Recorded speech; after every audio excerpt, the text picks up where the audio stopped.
Hey, how's it going, everyone? My name is Derek Afasi. I'm the owner of Afasi Financial Group and RetireSharp.com. Today's topic, I want to go in depth. How much do I need to retire at age 62? And I want to discuss a couple of things, try to help you understand where your current situation is, or what I like to call your point A. Then also understand what your specific goals are, how to get you from your point A to your point B, show you common mistakes that individuals make when they're just kind of guessing and they're just kind of shooting from the hip and they don't really know how to create a proper strategy for their goals, and then solutions to combat those mistakes. So different things of how, you might not be mindful of a specific negative that you're setting up with your current retirement plan, and it could really bite you in the butt if there is, a downward market disaster, or you're pulling out too much money. If you're in your retirement years already and you're pulling out too much money, how to avoid those common mistakes. And then I'm going to go off of specific examples to show you when somebody's nearing retirement age or they're currently retired, how they could stay retired forever. And what you realize with this video and with a lot of my explanations and different things on my channel is it's not these astronomical changes. It's these very slight shifts that, as long as you're creating these slight tweaks and it's going in the correct areas, the correct lanes, that's how you're going to be able to retire with confidence each and every time. Definitely make sure to have a pad and paper, pad and pen out, and you take down notes, write down questions. At any time that you want to speak to a specialist, give our 1-800 number a call. It's 24/7 customer service line, so you give us a call 24 hours a day, 7 days a week, and you just basically reference this video. You say, I saw a video online about retiring at age 62. There was a couple of topics that Derek was speaking about that I think might pertain to my situation, and the assistants will make sure that the correct specialist will give you a call and help you figure out what your situation is and how to accomplish that most success. So as I clear up the screen, I want to make sure that I'm educating you off of common things that you might have experienced with your current plans, and what was essentially the shift that took place for retirement plans in the past. What are you now susceptible to, and what are some different question marks, and how to basically close up a lot of those gaps.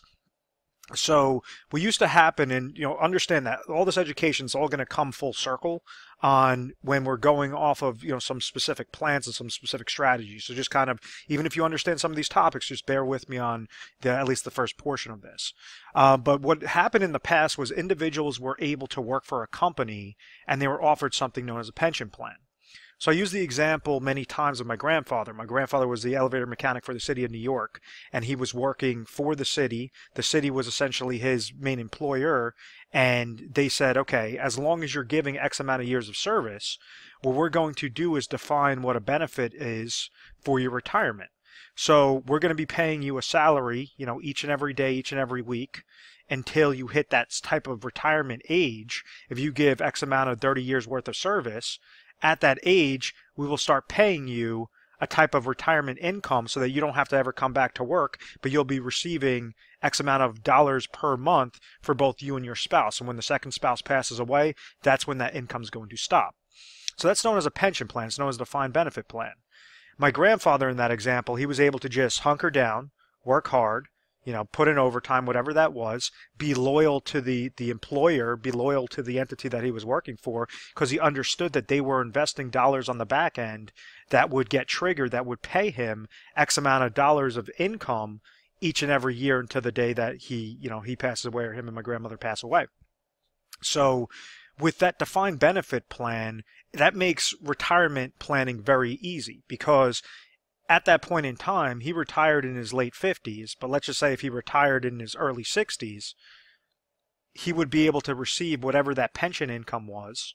He didn't have to invest these monies in 401k related plans. He didn't have to go and try to cherry pick and choose the best funding options available and manipulate that with the stock market or the bond market and try to really cherry pick to grow his retirement nest egg. He just basically worked for the company, and the company was providing him that benefit on the back end.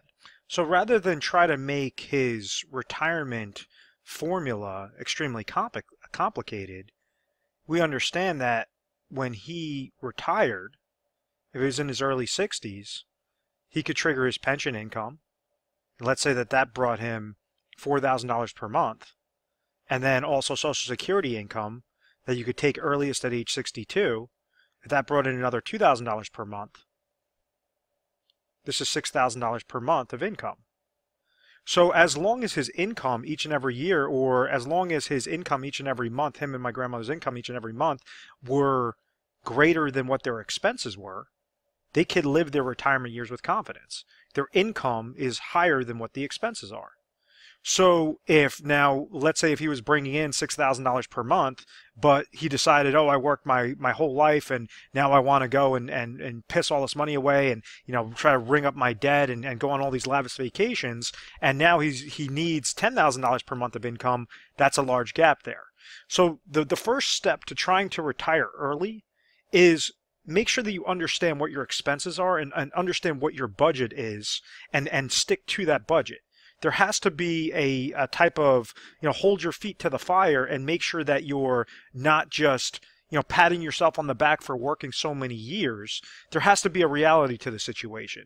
If you want to go and try to, you know, piss money into the wind after you retire, that's going to result in a very large mistake. And what's going to occur is you could try retiring when you're 62 and then realize, oh my gosh, I have no more money left by the time you're in your 70s, and now you have to go back to work, and you know everything that you thought of retirement being this great wonderful thing did not occur. So the first thing is you definitely have to stick to a set of rules, stick to a specific plan. The most important one is be conservative and understand what your expenses are and really own what your expenses are. So now I also understand that individuals watching this video, majority of them unfortunately do not have pension plans, or if they do have a pension plan, it might be, you know, such a small dollar amount, and there might be some other savings involved that you had to save yourself. So this is where you had the implementation of ERISA, the ERISA Act of 1974, which shifted how retirement plans, you know, worked. And what happened was, rather than the risk being thrown onto the employer, so like my grandfather's situation where they were investing dollars on the back end to provide him a set retirement income stream for him and my grandmother until the second spouse passes away, and they're trying to calculate what that, you know, actuarial data is to say, okay, we have to give away X amount of dollars per month, but you know, realistically they're going to pass away when they're in their 80s, their 90s, and we're going to utilize the law of large numbers. That entire ball game and that employer risk has shifted after that ERISA Act of 1974. And what it did was it allowed individuals, it allowed employers to create sorts of retirement plans for employees that the employees could invest themselves, and therefore transfer that risk from the employer directly to the employee. Hence the implementation of the 401k plan. So if you've ever heard these retirement terms, a pension plan could also be known as a defined benefit plan off of a 401k plan or other type of qualified plan like a 403b, a thrift savings plan, 457 plan, are known as defined contribution plans. And it's not that complicated of a term. All it's saying is that the employer defines what the benefit is under a pension, as opposed to the employer just defines that you could contribute into that plan, defined contribution plan. So that's basically the more complicated of the difference between defined benefit versus defined contribution. Now, with 401k plans, the way on how these work, and actually let me clear this off, how a 401k account grows, I want you to think of that like a bucket. As you have an individual that's working for an employer, the employer is obviously paying this individual a type of salary or income, and now they're saying, okay, when you start working for us, we're going to give you your employee benefits package, where it's going to have your, you know, your health insurance, life insurance, different ancillary products, and then also you could add dollars into a 401k each paycheck or every pay period or each month or at the end of the year, whatever that case might be. So as this person's getting paid, let's say this individual's making $100,000 in a given year, and they decide to put away 10% of their salary into their 401k plan, that shows that the contributions being placed into that 401k plan are going to be, you know, $10,000 for that year. It's basically a percentage off of whatever the salary is, and then that's what's going to add in the contributions. 401k plans, in order to further incentivize somebody to add dollars in there, the employer saying, hey, we're not just completely screwing you over and not giving you a pension plan. What we're going to do is try to still retain good employees here, or at least provide you an incentive to invest into this plan and to try to stay with our company. So we're going to give you something known as a match. So this is where you might see like a 3% match off of your money. So if somebody's making $100,000 and they put 10% of their salary in there, that's $10,000. They're going to also receive $3,000 of a match.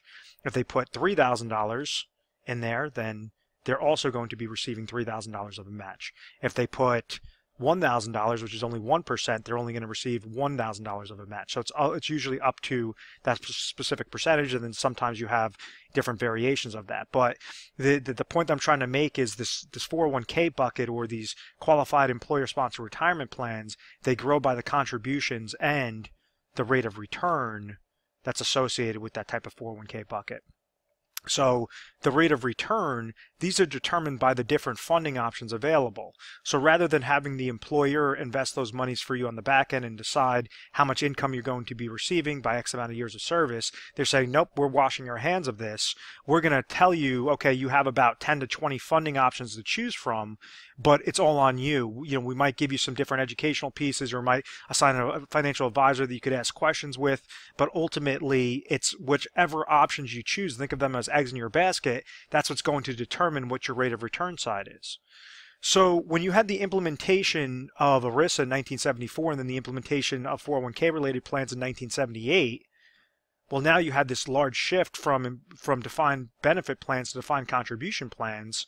And what did it do to the stock market? What did it do to growth rates when individuals were contributing to their 401k? And now what you're doing is you're releasing a fire hose. This whole baby boomer generation is now adding more and more and more dollars into the market. So now we saw this extreme growth on a rate of return side on these 401ks and these types of qualified related retirement accounts, or investment related plans. So as an example, this is a chart of the Dow Jones Industrial Average from its inception, and it's showing you that yes, during certain time frames the market went up, the market went up, the market went up, the market went up. It was more gradual, and then all of a sudden what happened from 1980 through 1999, you had over a 1,270% gain into the market. So it's like that fire hose that's being released into the market, and therefore it's inflating the rates of return from all those individuals that are placing more and more dollars into their employer-sponsored retirement plans as a defined contribution retirement related accounts. Now, what occurred from 2000 going forward was obviously we had the tech bubble bursting, we had the Great Recession, and most importantly, we now had individuals that were pulling monies out of the market to live off of for retirement income.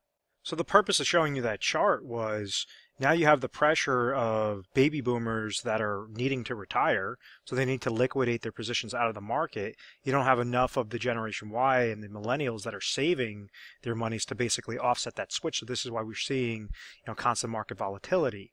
And it's not so much like, obviously the market's been doing really well for the past year or year and a half or so. The point that I'm trying to make is that you can't just set it and forget it anymore. You now have to have a strategy. Because if you're going and you're trying to accumulate your dollars, like when somebody's planning for retirement, when they're nearing age 62 for retirement, they're in something known as an accumulation stage. So what they're trying to do is efficiently, from their point A to point B to that retirement age or to their retirement years, they want to efficiently accumulate these dollars. In order to efficiently accumulate those dollars, they have to make sure to eliminate as many holes out of this bucket as possible and eliminate when this rate of return side comes back negative, like a 2001, like a 2008. And case in point is in 2008, you had average portfolios lost anywhere between minus 30% to minus 60%. So if somebody walked into the year with $1 million and they said, okay, great, I'm going to retire, I'm going to pull out 50 grand out of my 401k related bucket or qualified retirement related bucket, they pull out that sort of money, then they get drilled with a 40% drop or a $400,000 loss. And then on top of it, they were paying, 1% in mutual fund related fees, 1% in advisor fees, or we'll call it 10 grand, all these different micro shifts that are further negating how much growth is actually occurring in that bucket. So this person would have walked into the year with $1 million in this hypothetical example and would have walked out of the year with minus $470,000. Their new account value would be $630,000. They pulled out 50 grand and their new account value for that next year is $630,000.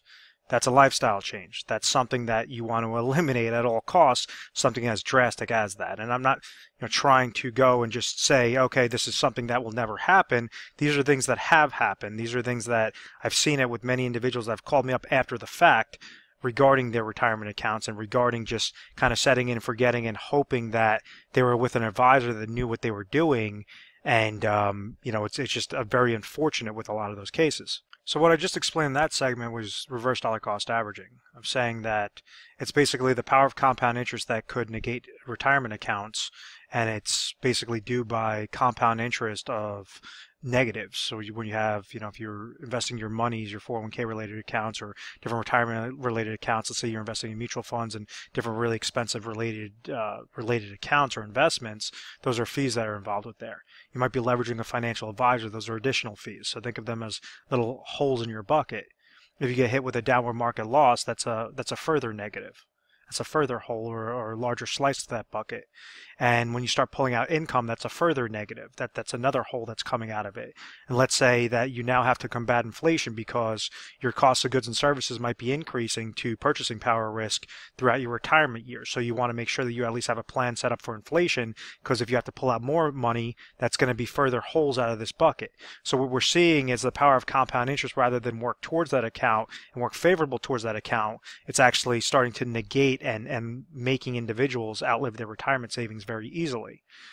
So for the first stage, when you're nearing that age 62, if your ideal age is to retire at age 62, you just want to make sure that the closer that you're getting there to that stage is you just want to be very efficient with what your fee structure is, what the funding options that you have available to you. So like with a typical 401k related account, I say there's about 10 to 20 funds to choose from, or 10 to 20, think of them as eggs in your basket. So if you're controlling, basically the dollar amount that you're able to control into a 401k plan is your contribution side. This rate of return side, this is where you have the investments, and you just want to make sure that you want to have proper asset allocation, meaning it's always good to participate in the stock market, but what happens with the stock market? The stock market could go up, stock market could go sideways, the stock market could go down. Proper asset allocation means that as the market's going up, how could you receive a gain into your account? As the market goes sideways, how could you receive a gain into your account? As the market goes down, how can you receive a gain into your account? So something that might not be correlated, or you have a combination of different things that are not correlated to each other, so you could have more of that safety and eliminate those large drawdowns, those large downward market losses that are further compounding that reverse dollar cost averaging effect. And what I mean by that is different asset classes. So one asset class might be stocks, and then you could break that up into like domestic stocks or international stocks. Then another non-correlated or negative correlation might be bonds. Then you might have commodities, and break that down into gold. You might have real estate is another one. So you have these slew of combinations that you might have available in your 401k through different indexes or different mutual funds related within there that will give you a proper asset allocation strategy. So that's something that as you're nearing that ideal retirement age, how exactly can you be more efficient, more effective with that strategy? And that's something that we try to help out with. We run like 401k stress tests, and we try to show you different science and math behind it to see what might be ideal for your exact situation with the eggs available in your basket to choose. Now, why is age 62 such like a focal point? And the reason why is because age 62 is when you could trigger Social Security income the earliest. Now, you have some advisors that they'll say, oh, always wait till age 70 to trigger. You have some advisors that say trigger income, Social Security income as early as possible. My philosophy on it is it's whatever works for your specific situation. Each situation is going to be different, dependent upon you and your spouse, the different ages, the different sorts of benefits, the survivorship benefits, different things that you could leverage within the Social Security income system is ways on how you could supplement that income. And we understand that as long as your income in retirement is greater than what your expenses are, you will have a confident and happy retirement.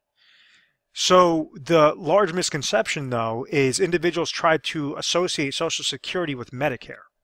Now, Medicare, which is a health insurance for obviously senior citizens, right when you're hitting age 65, you could have something known as like a Medicare supplement plan or a Medicare Advantage plan. It's basically health insurance on a national scale that you're eligible for when you hit that age 65. This does not mean if you're triggering Social Security income early at age 62 that automatically your Medicare is going to kick in at age 62 as well. That is not the case. You have to wait until age 65 for that Medicare, the Medicare supplements, and all those different plans to kick in. So, if you have the hopes of retiring at age 62, but therefore now you have to come out of pocket at some astronomical price for that health insurance for those next 3 years, it might make more sense to wait those extra 3 years just so that you could trigger Medicare or make sure that you at least have Medicare umbrella over your head, to have your health insurance covered. That's a very large expense. That's something that could liquidate retirement accounts very easily if you come into those medical ailments. So just make sure that, as you're saying age 62, it does sound good, but make sure that you have your health insurance that is set up at that time.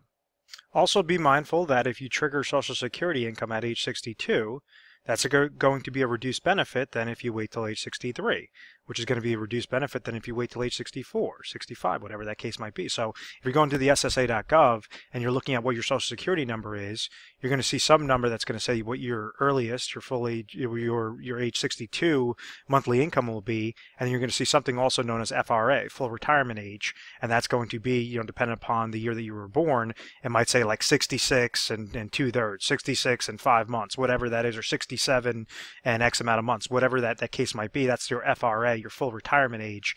And then you also have something that shows you what it would be at age 70 if you trigger Social Security income. So case in point is, if you're triggering it earlier, you're going to have less of a benefit, less of a monthly benefit than if you wait later, as opposed to you waiting, the latest you can, which is age 70. So, it really depends upon that situation. If somebody is, knows that they have a debilitating ailment and they might not live that long, 10, 15 years only, it might make more sense to trigger at age 62, as opposed to somebody else that has really good genes and they know they're going to live past the age of 100. Well, maybe if they don't mind working and they don't want to trigger that Social Security income just yet, well, maybe they wait till age 70 and they have that, that larger Social Security payout at that point in time. So, it's really depends upon their situation. We have different calculators. We have different, different reports that we help individuals out to figure out what that number is. But ultimately, it depends, most importantly, what your expenses are. What your expenses are, what you're bringing in, and exactly if, that specific income with your Social Security and other retirement accounts can be greater than what those expenses are. And understand that concept that if you're pulling income earlier, you're going to have a reduced benefit as opposed to waiting longer, you're going to have a larger benefit, because that Social Security concept also correlates with pension plans. But let's say if, somebody sufficed their 30 years worth of service and they're 59 years old, they might be receiving X amount of thousands of dollars. But if, let's say, they've sufficed those years of service, but then they're not triggering their pension until they're 62 years old, that might be a higher dollar amount. So they're going to incentivize you to wait longer to therefore start paying you out that sort of income. So that's how some pension work. That's also the main concept of how an annuity works as well. This is when you have like a deferred annuity. You're going to, let's say if somebody's 60 years old and they're looking to trigger income from that deferred annuity at age 65, maybe they might receive 50 grand of income, as opposed to if they wait till age 67, they might be able to receive $56,000 of income. It's that same sort of concept. The earlier that they're triggering it, the less dollar amount that they're going to be receiving, because they're calculating the risk of saying, okay, well, those are that many more years that this person is going to be able to receive of income. So the less years, meaning that if they have this mathematical date of death stamped on their forehead of age 90, well then, this is the difference of 25 years that the insurance company has to, pay out, or statistically from the Social Security Administration has to be paying out until that actuarial data showing how long that individual is probably going to be living to. Or if they wait till age 67, well, maybe that's going to show 23 years. So therefore, they're able to give them a larger benefit. So there are certain break-even points. It really just depends upon your situation, and that's what we try to help you guys figure out most efficiently. Now, the most important takeaway with this video is to understand how can you customize your plan to make sure that you're able to retire at this age 62, so you can figure out how much you actually need to retire at age 62. And this is when individuals could leverage IRA contracts, individual retirement accounts, And you could take your old retirement accounts and you could roll them over into customized IRA accounts so that they're being segmented into specific lanes that are ideal for their age 62. So let's say if this person's 55 years old right now and they want to retire at age 62, this is their point A, this is their point B, how to make sure we're getting there most effectively, most efficiently, and then from point B all the way to date of death, that's the overall plan. That's the overall piece of the puzzle. Let's say if the person's age 60 and they want to retire at age 62, well, now we have a smaller gap there, but now you might be eligible to do further rollovers with this type of plan. So what exactly am I talking about when I'm saying rollovers and individual retirement accounts? Now an IRA, a traditional IRA, is very similar to how a 401k works, except for it's set up by the individual, it's not set up by the employer. So the way on how this computes is by the contribution somebody's making in there and their rate of return. The major difference is this rate of return side. Now the contribution limits, if you're trying to set up a regular IRA, the contribution limits are going to be less than if you're trying to contribute through a 401k chassis on that qualified basis. But for the customization purpose, this rate of return side is extremely important. What I mentioned on the 401k section was I said that typical 401k accounts have about 10 to 20 different eggs in your basket to choose from, or different funds in your basket to choose from. Typically those 401k funds are crappy funds, they're shitty funds, or they might be super expensive, or they just might be cruddy where there's not a lot of diversification that you could choose. So when you go and you set up an IRA, instead of 10 to 20 different eggs in your basket to choose from, you might have options between 3,000 to 5,000 different eggs in your basket to choose from. So these could be a lot higher quality, a lot cheaper of a price. Different things to really accentuate that rate of return side. So when you're eligible for certain rollover provisions, the IRS allows you to utilize these old types of retirement accounts, such as the 401k, such as the 403b, different things that you could go and instead of have those very small contributions as if you're just trying to create an IRA account on your own, which you might be capped at $5,500, $6,000 in a given year, depending upon your age. They're saying if you've incorporated this 401k, you could actually do large rollovers into an IRA. So like if you have $1 million into your 401k account, well, you could go and if you're eligible, roll over that dollar amount into a specifically designed IRA contract. And now we understand that contribution side, that's what that rollover consisted of with the bucket. But now your rate of return could give you a whole slew of different options available that could be more, that you could cherry pick a lot better for your exact situation. Meaning like if you're trying to grow your account, how do you have a better asset allocation strategy? If you're trying to trigger income, well, how could you have something that would provide you a type of income rider, like utilizing an IRA annuity contract? Or let's say you need something with emergency funds, something that you could have in a regular, IRA money market account that you could access at any point in time. Something that just builds up and has different pieces of your puzzle and specifies it in specific lanes. This is the power that you could do with these IRAs or with these rollovers or IRA to IRA transfers to make sure that everything is ideal for your retirement age 62 or age 62 until date of death. And this is where it goes off of the terms of what every individual needs to figure out before they're retired or currently retired and how to stay retired forever. Breaks down into three main components. I've briefly discussed the first component, which is income sources. The other two components are emergency funds and then inflationary protection. If you could figure out these three things and have these three things covered, you will always retire with confidence. And what I mean by that is, let's say if we take an example of an individual that was working for a company, they might have a very small pension plan. They're wanting to trigger Social Security at age 62, so they have Social Security, that's another income source. And then they also have an old 401k account sitting at an old employer of $200,000. Let's say this person is currently age 60 right now, and they're contributing to their current employer 401k related account.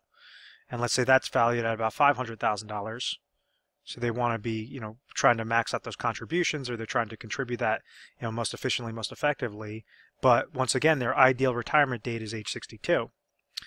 So first off, we want to know, okay, we have these little buckets that are sitting there. This is an old 401k. This is a current 401k. this person's age 60, which allows them, this might be an age service withdrawal, that they could basically take their current 401k account and roll that over into an IRA account because they've sufficed age 59 and a half or age 60. That might be one thing that makes them eligible. Because let's say if they're not eligible at age 60, they have to wait till they sever employment with that employer in order to do the rollover. Well, then you could at least roll over this $200,000 in the old employer, because when you suffice working, when you no longer work for that company, you therefore have the eligibility to roll over those old 401ks. Or if, let's say, this person established an IRA and has been contributing to an IRA account, well, that's something you could transfer an IRA to a new customized IRA account. So there's a whole slew of different things that makes this third component of the income source favorable for that individual situation. So the first step is to figure out what are the current accounts, how are those current accounts held, are they eligible to roll over those current accounts to have it into a better IRA account? Does it make more sense to go and roll that over into an IRA and to customize that option? Does it make more sense to just leave it at that 401k account? So we want to figure out what exactly they currently have, and then what exactly is the goal. This person says that they're currently age 60. They have $500,000 sitting with their current employer. They have $200,000 sitting with an old 401k. At age 62, they're going to have pension income stream that they're eligible for, that they're able to receive. And let's say that's going to bring them $20,000 a year. And let's say at age 62, they're able to receive another $30,000 of Social Security income. So right there, it explains in a very generic sense what their assets are. Income sources. What exactly are their expenses? And how much has their income sources already suffice what their expenses are? So let's say that we go and we send this client, this prospect, a budgeting sheet, a budgeting analysis to say, okay, let's figure out at your current age 60, what are all your expenses right now? At age 62, what are your expenses going to be? Are you no longer going to have a mortgage over your head? What exactly are, this going to be a reduction in expenses? Everything to the decimal point as best that you could fill that out. You could look at budgeting sheets. You could look that up on Google. We also have ones at our office that we just basically send over to you and we explain to you. But it's not that complicated. It basically says, okay, what's your expenses? What's your monthly expenses? What's your monthly income? All these different things. So let's say at age 62, we understand that this person is going to need $70,000 from age 62 to the day that they pass away, them and their spouse passes away, going forward. So what it tells us is that they're able, between the pension income and the Social Security income, that's going to bring them 50 grand. But their expense gap is larger. They need $20,000 of income to live off of for retirement monies.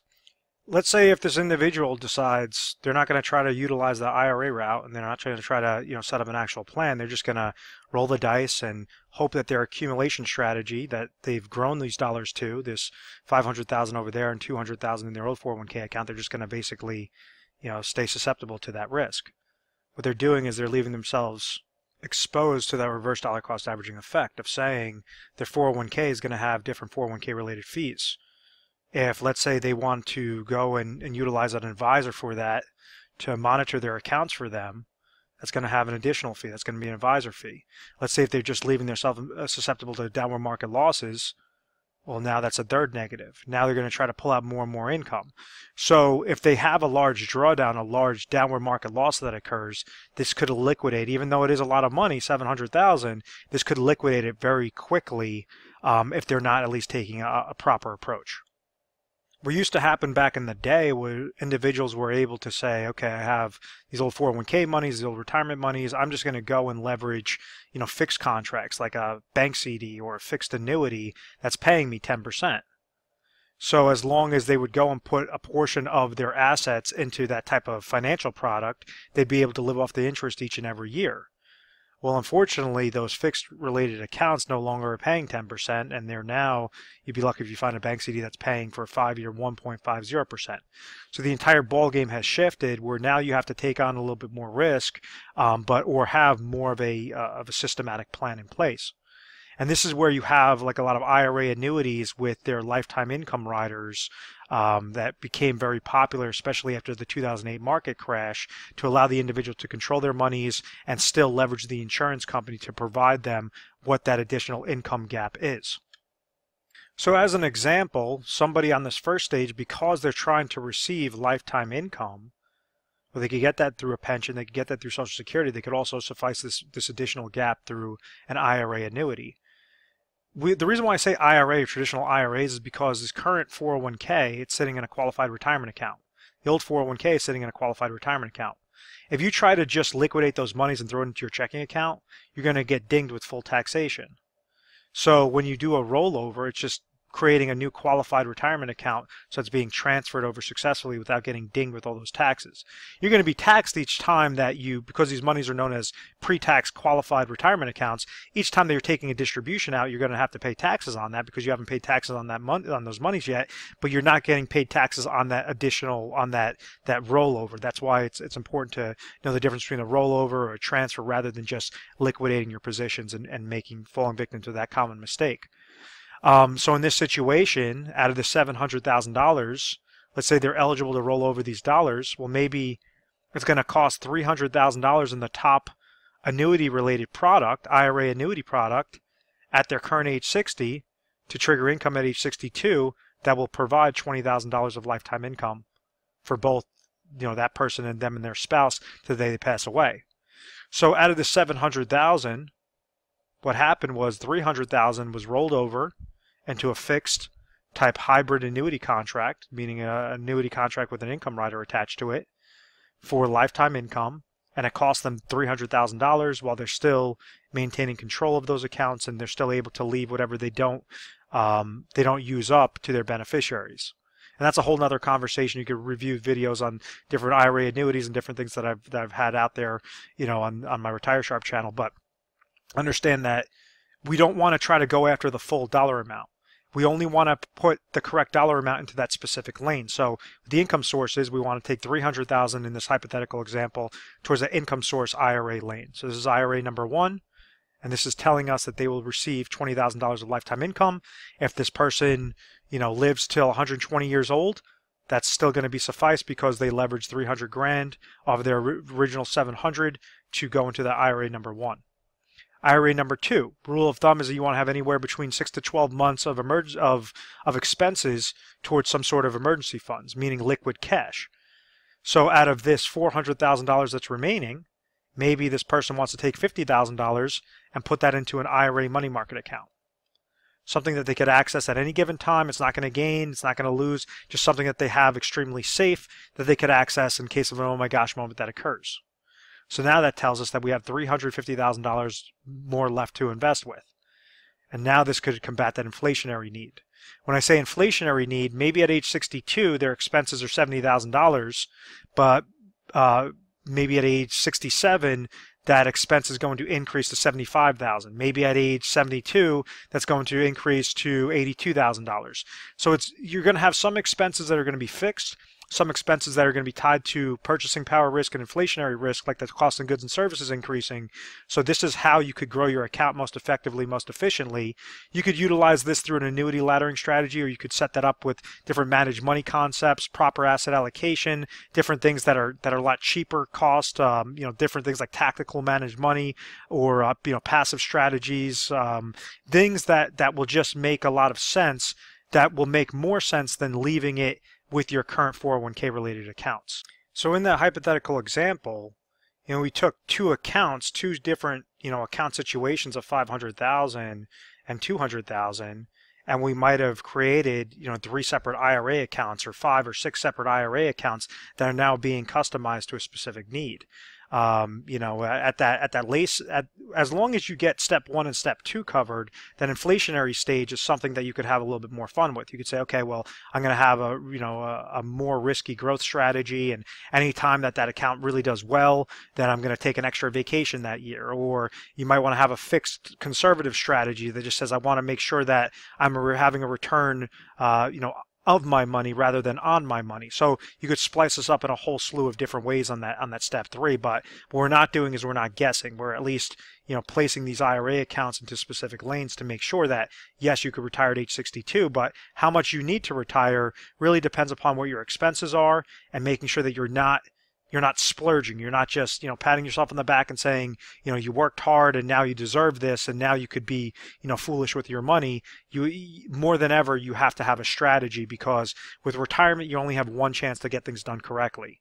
Many times what we see are negatives of somebody, having these $700,000 accounts, and then they'll go and try to just throw that all into specific investments. And even though the reports are coming back that the investments have a 80% chance of basically providing them enough income from now until the date of death, that's still a risk. We only want to see things that have a 100% chance of success.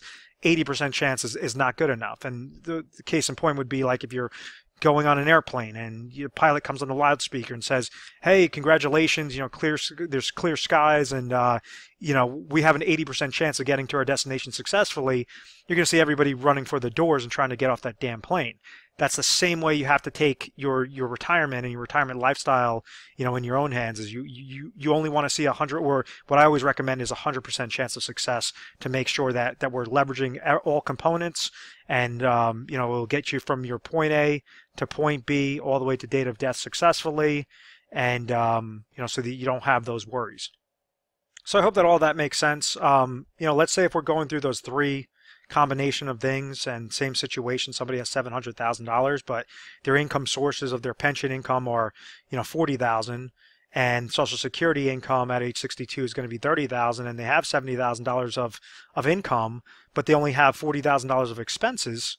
Well, you definitely do not need to leverage an income annuity as your first step as your IRA. You could automatically go to step 2 and say, okay, well, 50 grand could now be my IRA number 1, and it's just going to be in a money market account. And then now step 3 could be more spliced up into several IRA accounts that have more of that risk. Or you might be able to just leave it into that 401k related account and not even have to stress about, pulling those monies out or having a concrete strategy. So, obviously that's a good situation, but all because I'm mentioning the words annuity, or I'm mentioning the words, manage money and all, doesn't mean you have to go into that lane. Each situation is going to be different. It's just making sure that you're understanding the basics of it, and these small shifts could have a very large impact towards, successful, sort of successful, confident retirement. So in closing, I hope you found value in this video. Please feel free to subscribe to our YouTube channel, Retire Sharp, so you can have access to the most updated videos. At any point in time that you found something interesting, feel free to give our 1-800 number a call. It's 1-800-566-1002. We're available 24 hours a day, 7 days a week. A more efficient way on how you could schedule an appointment with us would be to go to our website. It's going to be in the little URL attached at the description of this video, is retiresharp.com, or you could type in afassifinancial.com. It's all going to bring you to the same place. And you're going to see a little icon that pops up on the bottom right-hand side. It says schedule an appointment or book your strategy session. So now you could specify it a little bit better and say, hey, I really want to make sure that, based upon your schedule, based upon your calendar, you'd say, I'm really interested in retiring at age 62. Please make sure that the correct specialist gives me a call at that time. And there's many times that I'm the one making the phone call, so you could you could ask to speak to me directly, and I'll be sure to help out your exact situation. So once again, I hope you found value in this, and give us a call and we'll try to help you out best way we can. And thank you so much for watching. Take care.